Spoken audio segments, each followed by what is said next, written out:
Welcome back to Oulton Park, everybody, where we are almost ready to go with our second Ginetta racing bit of action today. The second round of the Ginetta GT Academy is almost upon us. The cars are lined up in the assembly area. There's been a bit of a delay after the previous race, but that, I believe, is coming to an end, and we should shortly have cars out onto a very soggy Oulton Park International Circuit for their second race of the weekend. As always, though, despite the fact it's cold and it's wet and it's a little bit windy, we've got a good crowd on hand to enjoy this Easter Bank Holiday Monday event, always one of the biggest events of the year here at Oulton Park, and Ginetta very happy, I'm sure, to be a part of it fully now for a second year in a row, with the Ginetta Championships all making their way over to the SRO package at the beginning of 2023. Those spectators who were here yesterday enjoyed a fabulous race in the GT Academy, certainly an entertaining one, and one that concluded really with a huge story. James Nicholas, the race winner, a rookie driver in the championship. Well, that's nothing new in GT Academy. The bulk of the field are rookie drivers. He's a driver with zero racing experience. Well, that's still reasonably common in GT Academy. This is very much seen as the entry level to racing within the Ginetta racing ladder before you perhaps progress up into the GT Championship and so on. But what really made James's story truly remarkable is that not only was yesterday his first ever motor race, but it came only a couple of weeks after he obtained his race licence during the process of winning the Palmer Sports Scholarship, which was a competition set up over the off-season to grant one driver a fully funded season racing in the GT Academy Championship, funded by Palmer Sport, which is the sort of track day and driving experience division of Motorsport Vision, who own Oulton Park, along with several other racetracks in the United Kingdom. And having done a few driving experiences before at MSV circuits, James decided to enter into the scholarship, which he won. So that was his first ever race, didn't have a race licence at all, and had never sat in a racing car until a couple of weeks ago. And he went and absolutely dominated that opening race of the season. He will have to come from the second row of the grid in this race, unfortunately. Didn't have such a strong second fastest lap in qualifying, which was the way in which the grid was lined up for race number 2. But the number 24 car will be starting from third on the grid, still close enough to the pointy end to be a contender, that is for sure. So, the cars are out of the assembly area. This is the first of 2 green flag laps. We believe the time might start ticking down at the end of this first green flag lap. When we do go racing, it will be number 3, Julian Wantling, that starts from pole position. And actually, James Nicholas being shown there as second on the grid, because Mike Taylor doesn't appear to be on pole position, which is what the grid sheet in front of me said. So we'll wait for confirmation of that. Harry Gamble and Luke Shaw then should be together on row number 2. Row 3, Emma and Amy Tomlinson. That's where they started the race yesterday, I seem to recall, with Marc Elman and Peter Thompson together on row number 4. Row 5, Paul Thomas and Ali Al-Jafali for SVG Motorsport. Then it's Mike West and Thomas Balfe. Mike West was a front runner, I believe, in the early stages of yesterday's race. Phil McGarty and Lucy Hodgson together at the back of the, what is now, by the looks of it, a 14-car grid. Now, for yesterday's race, Mike Taylor had the pole position, didn't have a brilliant start to the race though, unfortunately, slipped back. James Nicholas got the lead, and not an ideal start to this race for Ali Al-Jafali, who's rotated on the green flag lap coming out of the Britain chicane. That goes to show just how treacherous the conditions are. Julian Wantling then runs in the GTA class. Now, a little explainer of how the classes work in GT Academy. All of the cars are the same. The drivers are split based upon driver experience. So you've got the rookie class, sort of speaks for itself, really. You've then got the GTA class, which is for non-rookies, and within both of those classes you can have drivers who are members of the Chairman's Cup, which is for those slightly older drivers coming and racing in the championship. So technically 3 different classes to aim for, so you will always likely have somebody to race against regardless of which class it is that you find yourself in, but it is very, very common to see the rookies up at the overall front end of the field. So we saw that the back end of the spin for Ali Al-Jafali. We believe also Thomas Balfe might have gone around in the number 59 car on that green flag lap as well. These cars are notoriously challenging to drive. In fact, yes, I can see Thomas Balfe out of the window going past me on the start-finish line, so he's only just completed the first of these 2 green flag laps. These cars are notoriously challenging, even in dry conditions. There is Thomas after his spin on the green flag lap. In the wet, they're on an absolute knife edge at all times, which is an interesting way for a car designed really for beginners to start their motor racing journey, but it certainly teaches them everything they need to know, I think it's fair to say, in the first few races of their motor racing career. Now you'll see at the top left-hand corner of the screen as the pole sitter now drives onto the grass slightly there. Julian Wantling, we're on board with Julian Wantling, so it is Mike Taylor, I think, on pole. He just wasn't showing up on that grid graphic for reasons unknown. But yes, to complete my point, top left corner of the screen, time started ticking down, so the second of these green flag laps is officially the first lap of the race. We will go racing, we believe, at the end of this lap.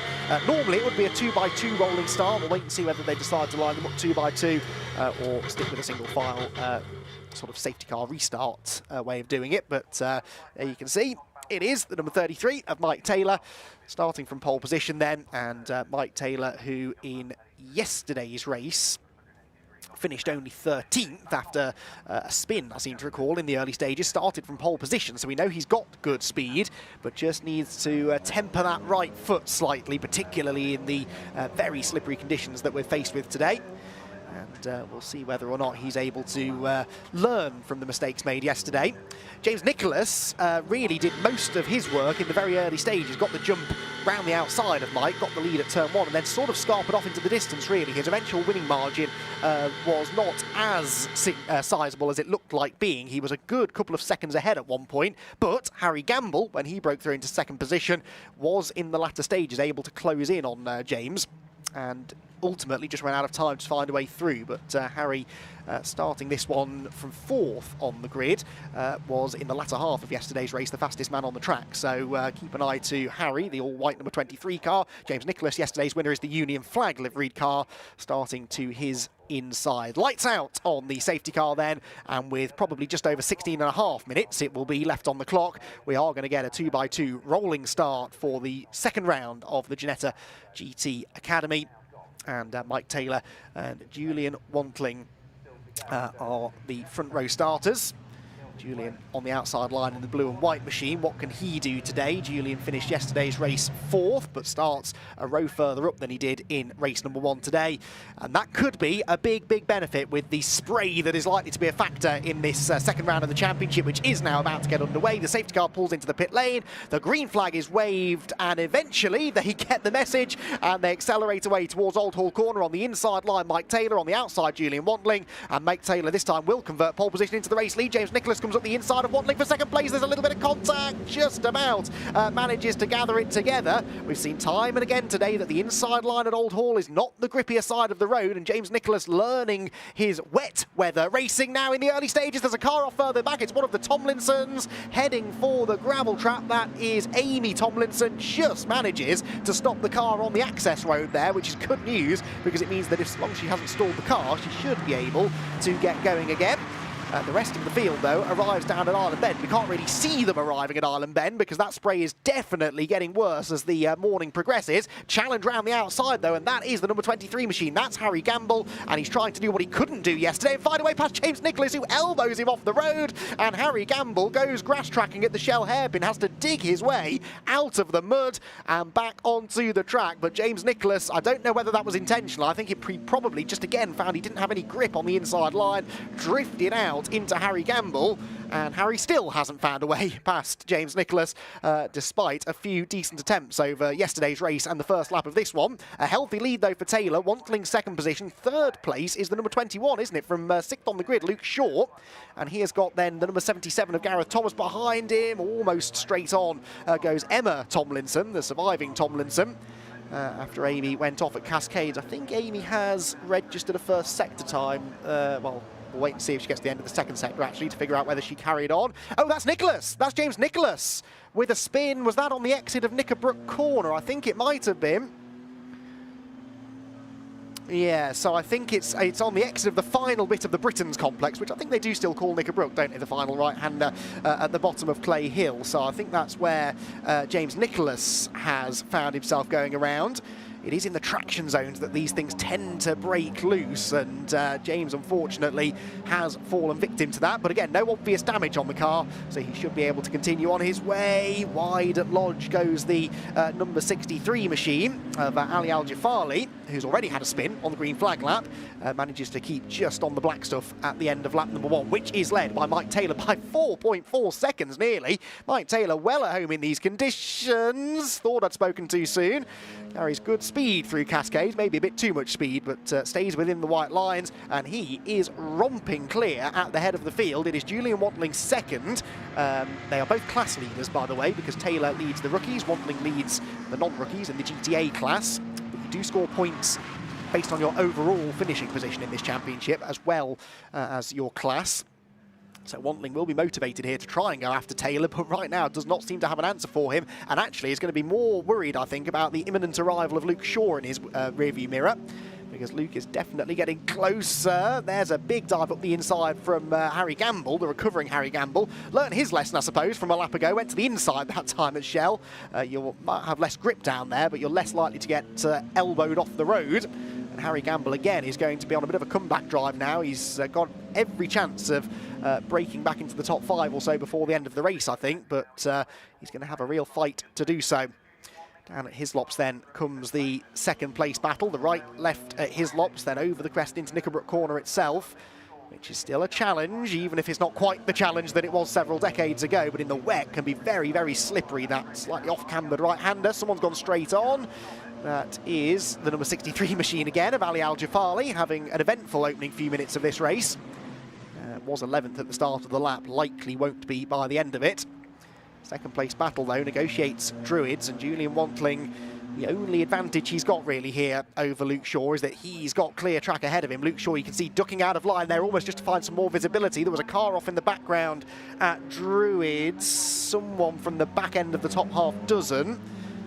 Get to that in a moment or two, where we'll see who doesn't get to the line, I suppose. Hopefully that car has not embedded itself into a gravel trap.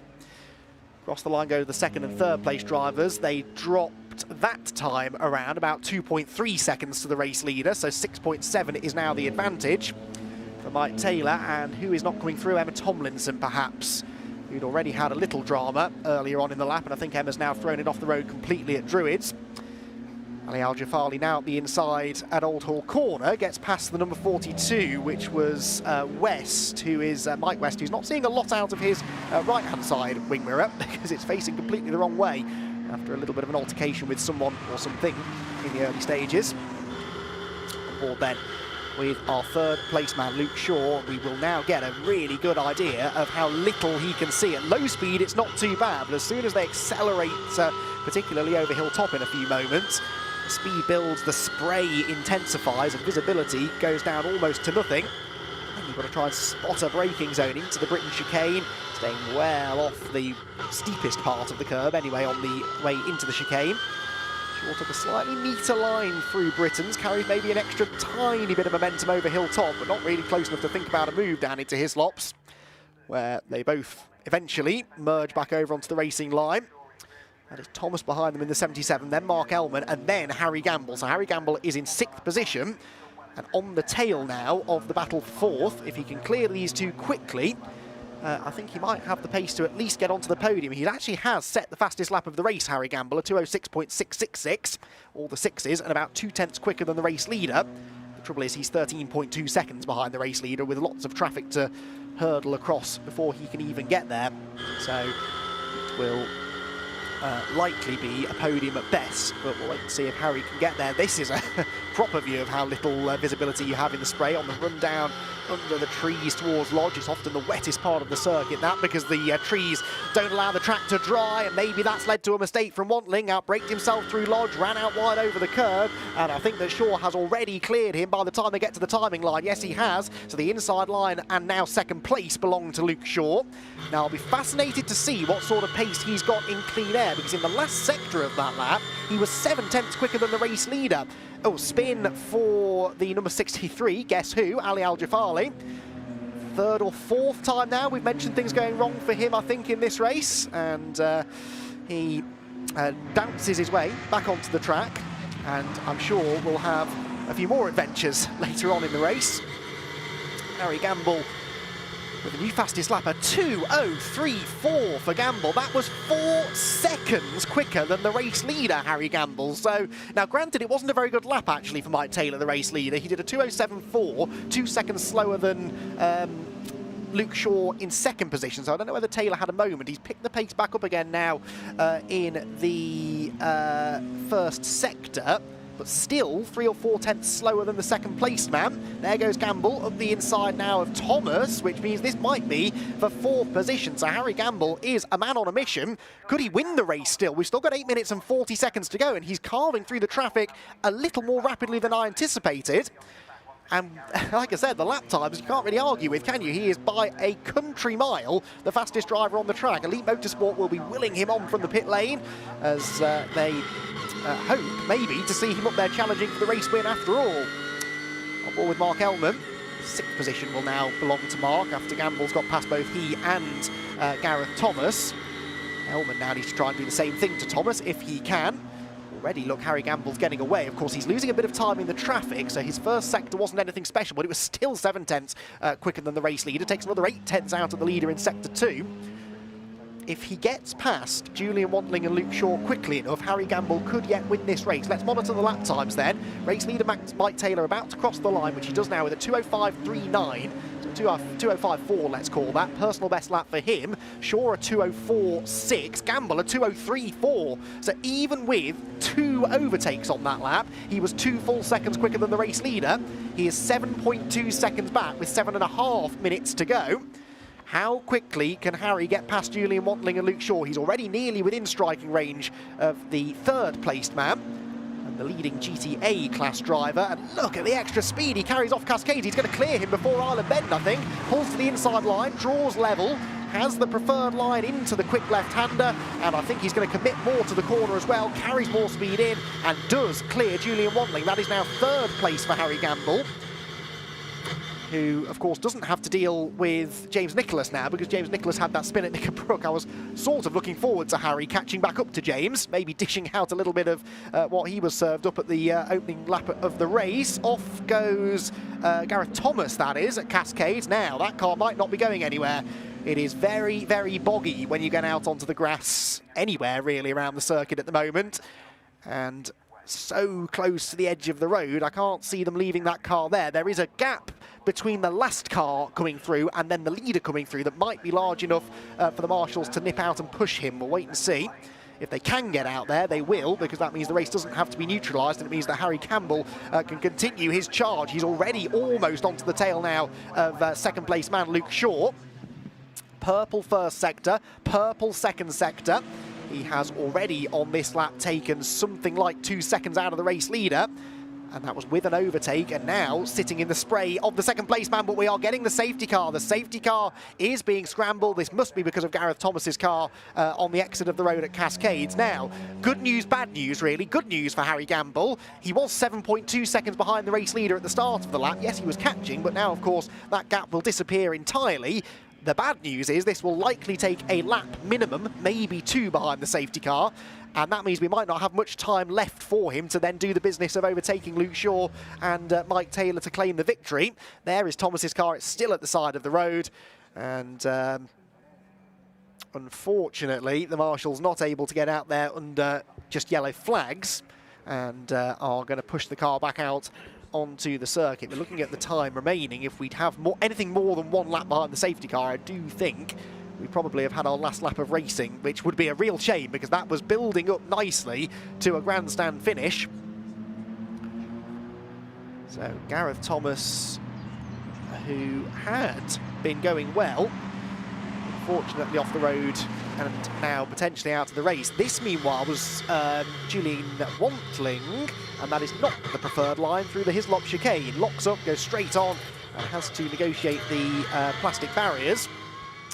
Now, I don't actually know if that cost him a place. I think he was 4th already at that time, wasn't he? He'd just been passed by Harry Gamble. Now, Gareth Thomas, his car is back on the road. That's good news. Was pushed right back out into traffic, but thankfully drivers had their wits about them. James Nicholas there catches back up to the tail of the queue. That should mean, all being well, that we go racing again at the end of this lap. It was a swift recovery by the marshals once they got there. So I think we're going to have just the one lap. Well, they might have 2 laps actually, depending on how quickly the safety car gets around. They're lapping in the 2:05s, so we'll see. If they get a move on and those lights do go out, then we might get 2 more laps of racing, and that should be enough, I think, for Harry Gamble to have a shot at the race victory. There he is, the number 23 machine, looking remarkably clean and undamaged now after it's tripped through the mud at the Shell hairpin earlier on. Who else does this benefit? Well, I mentioned James Nicholas. He is 14th. His lap times, though, actually haven't been all that good. 2:07 his previous best. So it's going to be, it looks like the wet conditions maybe not favouring James, which is to be expected with someone of so little experience. Now, the lights are still on the safety car. I'm not aware that there was another incident to be dealt with. The Gareth Thomas car is out of harm's way. The Marshals really ought to be out of harm's way as well by now. And I'm hearing it's actually under the next bridge, the Paul Warwick Bridge, where the lights tend to be extinguished. So, okay, yeah, there we go, right on cue. So, lights are out, we are going to go racing, and we will have time for 2 more racing laps. Keep an eye on that 3rd place car, Harry Gamble, comfortably faster than anybody else. His fastest lap of the race is nearly 2 seconds quicker than anybody else has done. Mike Taylor's also been going more slowly than Luke Shaw for the last couple of laps as well, so this could be a real grandstand finish between the top 3. What sort of restart can Mike Taylor get? Then he exits Lodge Corner. I think he's already hit the loud pedal and tries just to pull any advantage that he can. Actually, not a great restart in the end for Harry Gamble. He drops away from the top 2. Overtaking before they cross the timing line, which they've done, which means we are back to racing now through Old Hall Corner. Already it looks as though Luke Shaw is hunting around for the grip, trying to find the momentum off Old Hall Corner to maybe build a challenge down at Cascade, but I don't think he's quite close enough. Harry Gamble really struggling actually. Julian Wantling, who you ride on board with, is starting to apply the pressure again to Harry, who sails off into Cascade's corner. And does now gap the number 3 machine, starts to build his challenge again, but with only now just over a lap and a half of racing to go. He really wanted to be ahead of Luke Shaw by now, I would have thought, or at least applying the pressure. And as it is, he's still trying to catch back up. He will be with Luke, I'm sure, within the next couple of corners, but a little bit of time wasted maybe with a poor restart, and there isn't a lot more time for him to get the job done. And we're actually hearing this will be the final lap of the race. They're going to shorten the race because, of course, we've got the first British GT Championship race to come in a moment or so, or in a few minutes. So they need to get on with this. And Harry Gamble really needs to get on with this now. Needs to clear Luke Shaw immediately if he's going to have any chance of chasing down Mike Taylor. He goes to the outside into the Hislop chicane. He's not going to make the move stick there. Of course, the drivers will probably be unaware that the race has been shortened. So Harry Gamble will think that he's got another lap to go after this one, but he's in for a bit of a surprise when the checkered flag is unfurled at the end of this lap. Out of Knickerbrook then, up and over Clay Hill we go for the 7th and we believe final time. Rookies making up the top 3 positions, but what order are they going to finish in? Mike Taylor, in fairness to him, has managed this safety car restart situation very, very well. And Harry Gamble not being quite as punchy as I expected means that it should be Mike who claims the victory. The question is, what order will these 2 finish in? Defensive line is taken by Shaw towards Lodge. To the outside looked Gamble, then thinks about the inside, chooses not to take the risk. Down Lodge they go then through the dip, a bit wide over the curve for Luke Shaw. Here comes Gamble, that will be a drag race to the line. They're almost trading paint as they head for the checkered flag, which waves for Mike Taylor for 2nd place. Almost a dead heat finish, but it's Luke Shaw by a 1/10 of a second who hangs on from Harry Gamble in 3rd. And Harry will be the most frustrated of all of them, really, because I think he really felt that he had a shot at the win. Having said that, Mike Taylor actually snatched the fastest lap right at the end, spurred on maybe by the arrival of the safety car. A 2:02.9, the only driver to get into the 2:02s in the end, and that is the fastest lap of the race. So Mike Taylor, maybe he was just driving within himself until he realised that maybe he had to dig a bit deeper at the end. So Taylor the winner, Luke Shaw comes home in 2nd position, and it is Harry Gamble who comes home in 3rd place,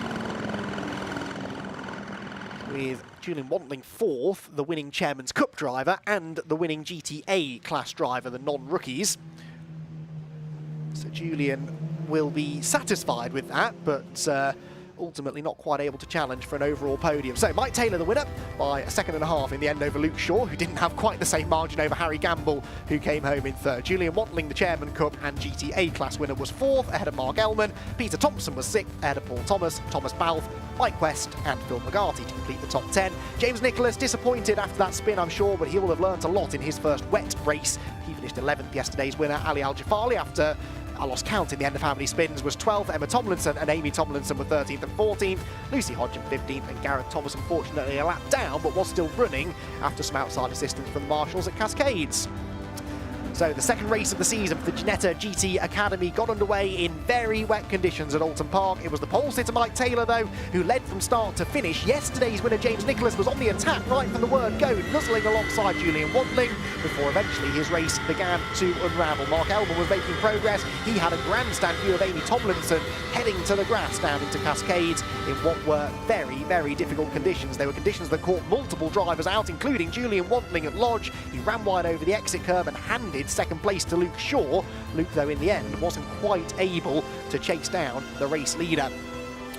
Splashed their way around the track with a recovering Harry Gamble, really the star of the show. Early contact with yesterday's winner James Nicholas put him off the road at Shell, and he then spent the rest of the race recovering, passing car after car, at one time 3 or 4 seconds a lap quicker than the leader, but a late safety car for a spin for Gareth Thomas meant that he did not have the time to win the race. He almost snatched second at the line, but Luke Shaw held on, whilst the win in the second round of the Ginetta GT Academy went to Mike Taylor.